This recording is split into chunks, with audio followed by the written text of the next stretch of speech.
everyone, welcome and thank you for joining us today as we talk about high availability and new multi-region namespaces feature in Temporal Cloud. My name is Irina Belova. I'm on the product marketing team here at Temporal, and I'll be your host for today. I'm joined by Nikita, who is on our product team, and Gita from our solution architects team. So a little bit more about what to expect from this session today. So we're going to start out with a brief overview of some of the common challenges and resource requirements for achieving high availability independently. Then we're going to jump into how Temporal Cloud and new multi-region namespaces feature helps, discuss the failover scenarios, and then Gita prepared a great demo about how to implement multi-region namespaces feature and what to keep in mind. We'll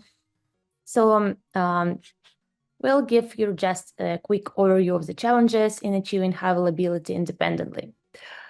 There are several patterns that can be employed by Temporal to meet the availability requirements for your workloads.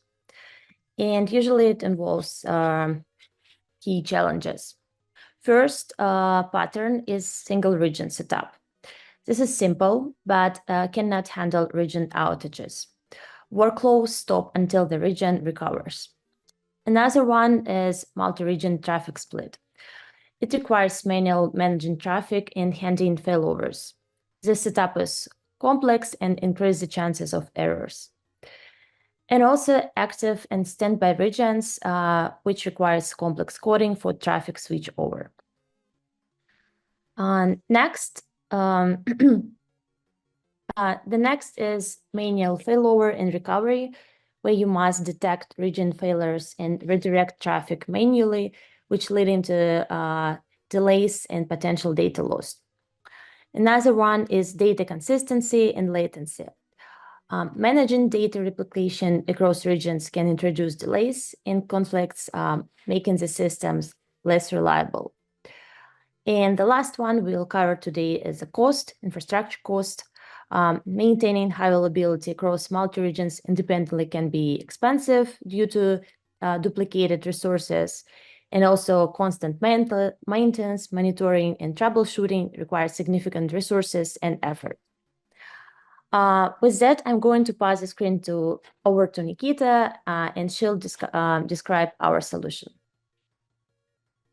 Hey everyone. So as Irina mentioned, some of the common challenges with trying to implement a high availability solution do involve complicated setup and just manual kind of management of these two environments, one in your active, one in your standby. And so what we've tried to do with this feature is take away all the complexities so that Temporal Cloud is managing this for you, leaving it to be a very simple experience for users. So very briefly, this is a high-level overview of what the failover mode looks like. It's fairly straightforward in that your workers now will basically be talking to a different endpoint. So if your primary or your active sort of region, the region in which your namespace has any kind of issues or outages, then Temporal Cloud will initiate a failover to the standby. And so we'll go in a bit more detail about the mechanics of how this works.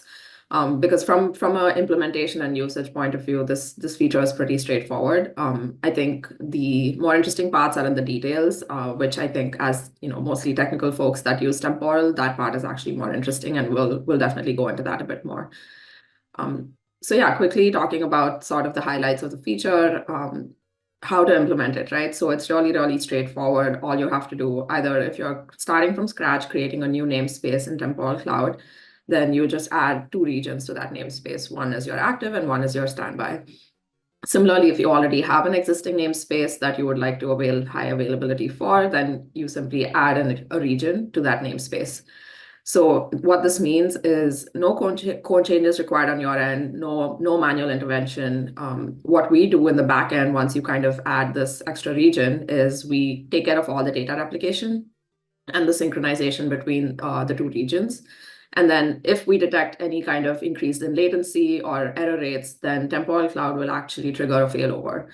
So since you have signed up for this high SLA, we take care of everything for you. So that basically means all of your workflows will continue to execute even if there is an outage. And lastly, we also take care of kind of auto forwarding between the active and the standby region. We'll talk a little bit more about the modes of replication here. And in order to manage this stuff, there's a very, very simple UI that Geeta will share with us later on in this webinar, including CLI experience as well. If you're looking to do this at scale, we also have the Cloud Operations API through which you can manage the setting up of these namespaces.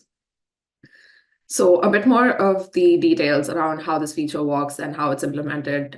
I will caveat and say that like all of this is interesting from the perspective of learning more about this feature, but you don't necessarily have to manage this complexity. So this is mostly for education because like I said, Temporal Cloud actually manages a lot of this complexity for you.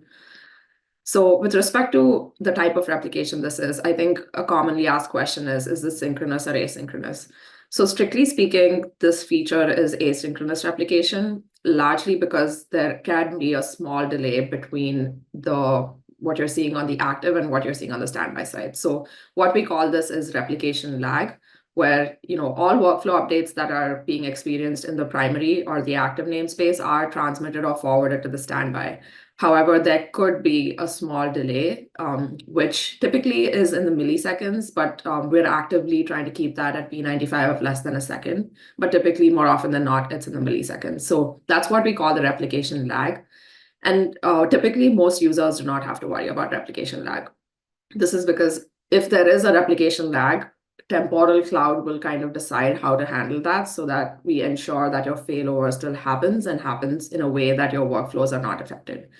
However, we still want to educate users, A, for understanding kind of what's going on in the back end, but also B, there are scenarios where you may want to trigger a failover yourself. We don't necessarily, encourage or recommend it, but we do realize there may be a break glass type situation where you need to take action, right? And so in those situations, we always recommend that users first check the replication lag. We expose a metric through our cloud metrics. All of this is kind of documented, so you can kind of look at like your histogram and see where your replication lag is before choosing to trigger a failover. And we can kind of see why like monitoring that is important before taking any action when we talk about the 3 different modes of failover that exist and which one Temporal Cloud defaults to. So there's 3 type of failover modes. The first one is what we call a graceful failover. So basically in this mode, what happens is replication, we wait for that to fully process and drain. So all replication is done from the active to the standby. Only when it's done is when we decide to failover. So what we do is we pause traffic to the namespace before the failover so that we can ensure a smooth transition. The pausing of traffic basically prevents any loss of progress, avoids data conflicts, and lets us do a clean kind of migration. And so as a result of that, right, the namespace does experience a very short period of unavailability. And we have set that default value to 10 seconds. So during this period of unavailability, the existing workflows basically will stop progressing.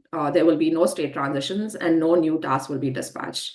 User requests like start and signal workflow will be rejected during this time and are paused during the failover. So basically, once the failover is done, then everything kind of resumes from where it was. And so what this mode favors is clearly consistency over availability. So we're trying to avoid all chances of something re-executing or basically any chance of a conflict happening. And so that's why you'll notice that, that 10-second period is kind of what we have configured by default. If your application can kind of tolerate that level of unavailability, then and consistency is kind of more important. Like this is sort of like the more maybe recommended option. The one thing I will note is like we're discussing these failover modes, there are 3 of them, right? This is the first one. Today, Temporal Cloud kind of chooses one as default. This is not a configurable user-defined operation. But of course, we always encourage feedback. So if you think like, hey, actually, I would like to prefer one over the other because my application can tolerate a short period of unavailability, but it has to be consistent, or the other way around. So that's something that we can definitely, discuss more during Q&A, or you can definitely pass on that feedback to us. But this will make more sense when we maybe talk about the other 2 modes of failover. So the second one is called what we call a forced failover. So basically in this scenario, the namespace basically immediately becomes active in the standby. So there's no kind of graceful shutdown. And what this means is like when a workflow is sort of updated in the new region following a failover, events from the previously active region that arrive after a failover can't be directly applied because the temporal cloud has like forked the workflow history. So this basically means that after the failover, Temporal Cloud will create a new branch for execution and then begins its conflict resolution process. So what this means is that like we are trying to ensure and do our best that the workflow histories remain valid and are replayable, either post failover or after a conflict resolution is complete. And this helps ensure that workflow executions are continuing their forward progress. So this mode basically prioritizes availability over consistency, right? Although we are doing the conflict resolution process to ensure that like we're still trying to maintain decent level of consistency, but in this case, we are forcing a failover as quickly as possible in order to make sure that the application is very highly available. So that's the forced failover mode. So the third one is actually the hybrid failover, which is basically what we default to for Temporal Cloud, which basically means it's a combination of the two. So we will limit trying to do a graceful failover for about 10 seconds. And if we are kind of unable to do that smooth transition during that time, then we will switch over to doing a forced failover. So this mode balances the consistency and availability. So we try to be as consistent as possible within that 10-second window, but then, we still want the application to be available. So then we switch over to doing a forced failover. So a few things to keep in mind as we discussed, the failover modes today, we default to the third one, which is the hybrid mode. So this is not configurable by users today. Again, we are more than open to feedback, but the other thing to keep in mind here is that if there is a replication lag of a few seconds or milliseconds typically, the data loss is really minimal. And so I think we have this common question that folks ask us, which is like, what if you send a signal to a workflow and then the active region goes down before that event was even replicated to the standby? What happens? So yes, in the extreme scenario where your active region goes down after the signal was acknowledged, the signal will be recovered and processed once the previously active region recovers. So there is a small chance that that signal may not have been replicated, but we fully expect that once the region recovers, that signal will be processed once again. So typically this is not like a very common edge case to worry about, given that replication lag is usually in the milliseconds, but it's a common question that gets asked. So I just wanted to clarify that. So with that, we've covered kind of the internal workings and high-level details of replication and the modes of failover. With that, I'll hand it over to Geeta, who's going to demo how the feature actually looks and how it works. Hi, everyone. Thank you so much for this opportunity. On the heels of what Nikita had just explained, I wanted to show you how multi-region namespaces look in action and what are the steps that are required to configure MRN in your ecosystem. So let's get started. So what you're seeing on screen on the left-hand side is the temporal web UI that provides users with access to all the workflow execution status, metadata that is associated with the namespaces, and all the administrative tools that are required for providing privileges for your users. It's a central interface for managing all your namespaces, right? So to find the namespaces, you have a section dedicated on the left-hand side panel for namespaces. Once you click on that, you will have at your disposal the list of all namespaces in this particular account. And then you can switch between, you can go into a particular namespace by filtering down with a particular name that you have in your mind. And once you get into that particular namespace, you have a logical view of all the activities, queries, signals, timers, and workflows that are inside this namespace. You'll see that this is only deployed in one region, and the retention period is 30 days, and other insights that you can have from the namespace. There's also gRPC endpoint. The nomenclature of this is interesting, right? It has a namespace ID. It also has an account ID and a temporal domain. As Nikita explained, right, like MRN creates a single logical namespace across two physical regions. One is active and one is standby. When you create workflows inside an active region, And as workflows progress within that active region, right, history events are asynchronously replicated to a standby region when MRN is enabled, ensuring that there is continuity and data integrity. And how do you even create, manage, and enable all these MRN features? It's pretty simple. Temporal gives you an opportunity to create and manage MRNs using Temporal Web UI, command line interface, also CloudOps API. One thing to note is only global admins and namespace admins can create MRN, upgrade an existing MRN, or trigger an MRN failover. Now let's create a namespace across 2 regions, which will instantly make that namespace an MRN. It's pretty simple. You click on the create namespace, give name to that namespace, pick a region of your choice, and then you add a region instantly in this particular screen itself, making this namespace MRN. When you're doing that, you will have this amazing feature of showing you the SLA that is provided for you with adding this standby region, and then how replication works and what is the consumption cost that is going to be associated with it. When you click add region, and then you'll have the ability to pick a region. As you may know, we need MTLS certificate for a secure way of communicating between your workers and servers. So you need to get the certificate for and then paste that certificate here. You can set up advanced features like Codex server and whatnot, and then click on create namespace. This is going to take a bit of time, not much, but once a namespace is created, you'll see that it is instantly deployed across 2 regions. Voila, it is as simple as that. Now, there's another way to create an MRN, which is upgrading your existing single region namespace to a multi-region functionality. You can do that upgrade from this interface itself, or you can add a region from the command line interface. Let's pick a namespace that has only one region, for example. Let's say this one, which has like a 2-day retention, and it is currently only on one region. You can add a region here. When you're adding a region to an existing single region namespace, you will see that an estimated time of replication is presented to you. This time is based on the selection you made, the scale of the workflows that are present within the namespace, and other things like that. So now you pick a region of your choice, and then you click add region. And an email alert will also be sent once your multi-region namespace is ready for use. As you can see, this is already in action. There's an estimated time given to you. After this stipulated time, you can check back on the UI or via the CLI, the status of this particular namespace, and you'll see that it is deployed across 2 regional namespaces, 2 regions. Now, getting to the operational side of failovers, right?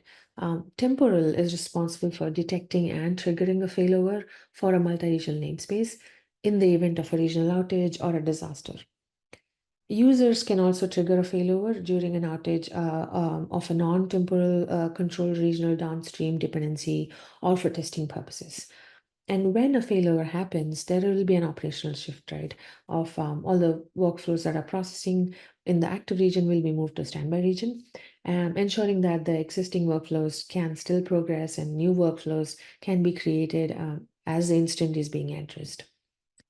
I want to show you how that can be done using a CLI command. Now let's pick a namespace that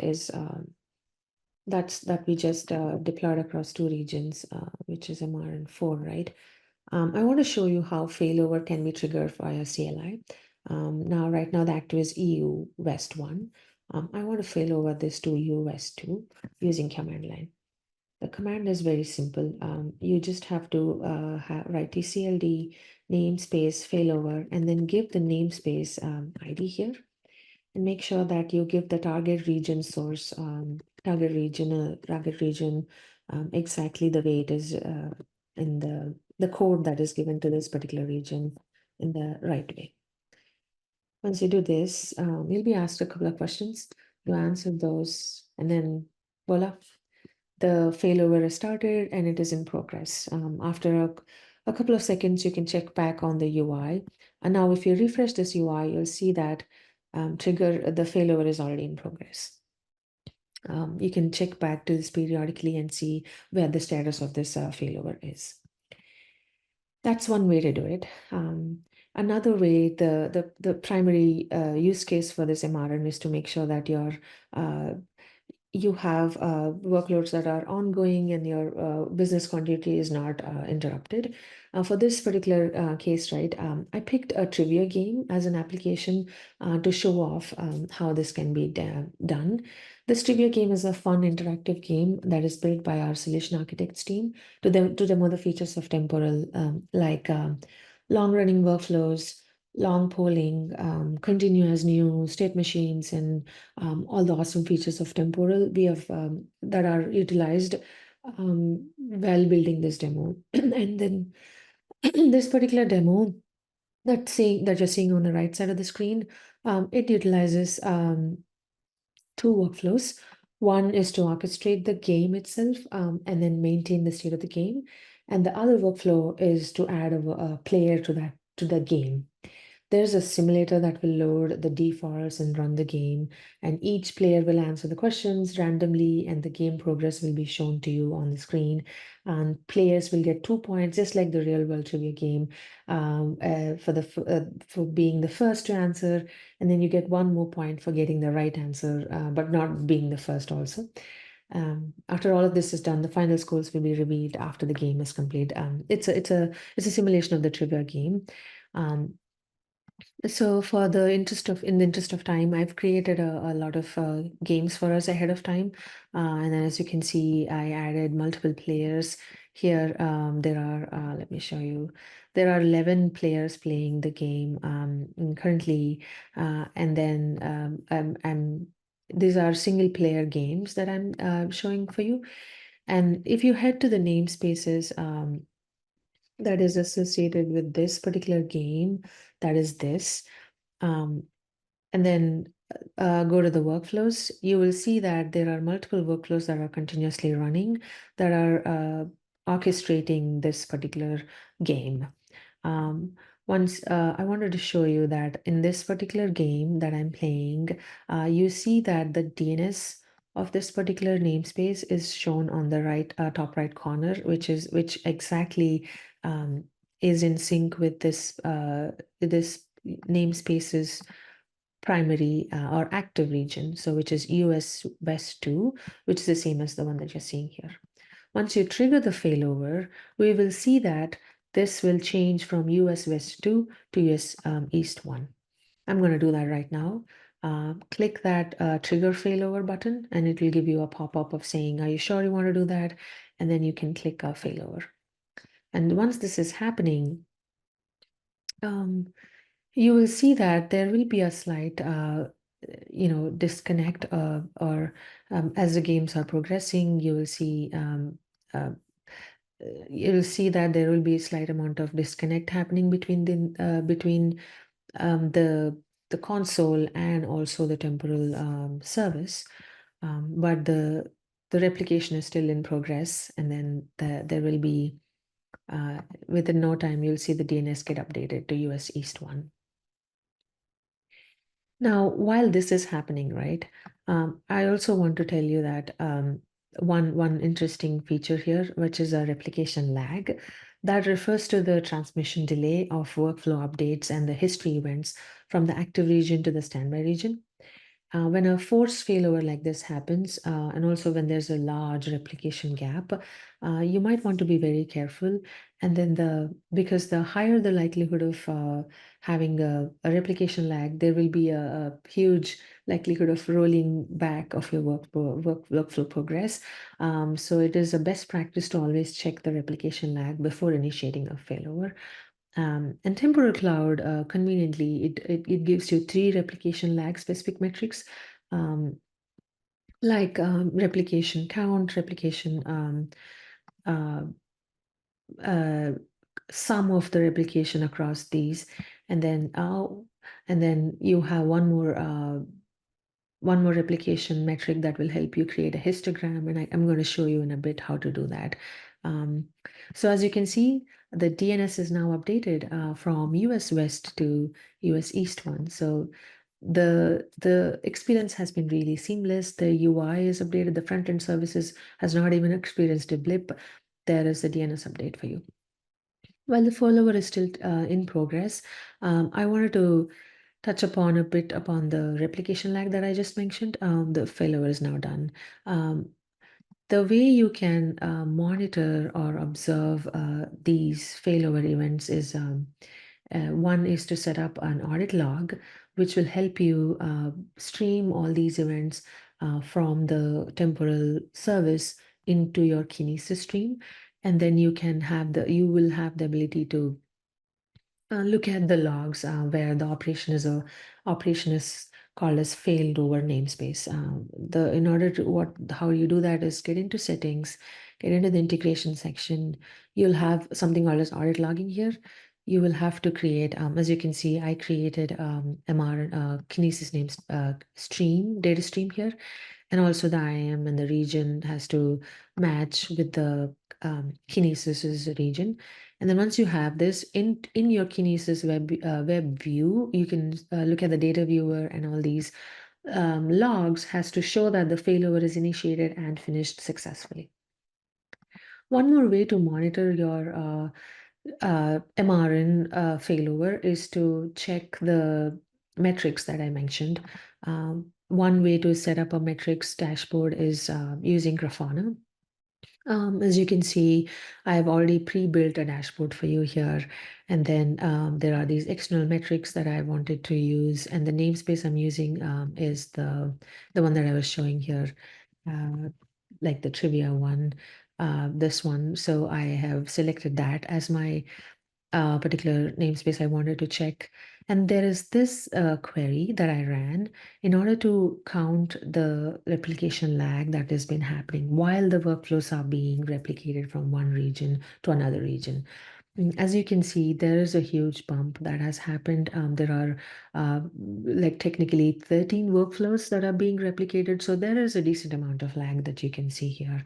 You can run the query and you'll see that whenever that happens, this is decent, but if there is a huge enough replication gap, you might want to make sure that failovers are monitored and you take careful steps when you're doing it. Now, moving on to the routing side of the house, when you have a private link involved in this, you have networking that needs more careful attention.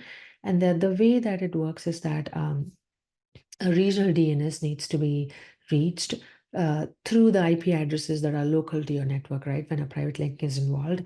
And then the way you do that in regional for this regional DNS is that it's pretty simple. When you're using DNS, when you're using AWS, you use Route 53 for routing and linking the private zone to the VPC where your workers are running, and you will have when your workers connect to the namespace, they will first resolve to this particular like namespace dot account ID dot domain endpoint, and then what happens is that which will then target when the workers are connecting to this endpoint, and that endpoint will target the active region dot the one that you saw on the screen for the trivial one. This is the particular DNS that will be targeted.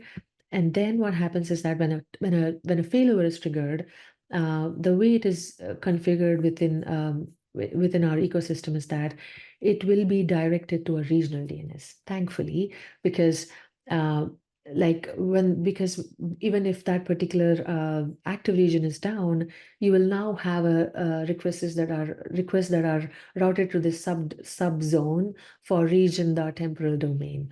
And you can override that regional DNS and make sure that the traffic is internally routed properly. When you're in AWS, you can do that very quickly, easily with DNS. To set up that DNS override, you can use specific regions to target the relevant IP addresses in your VPC. I wanted to show you how to do that. So I have a particular namespace here that has a private link enabled.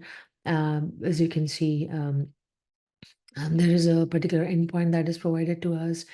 And then I'm going to head to the AWS and then show you that how to set up a hosted zone in order to set up that CNAME mapping to the subzone domain mapping, so that you have all the traffic that will reach to the region your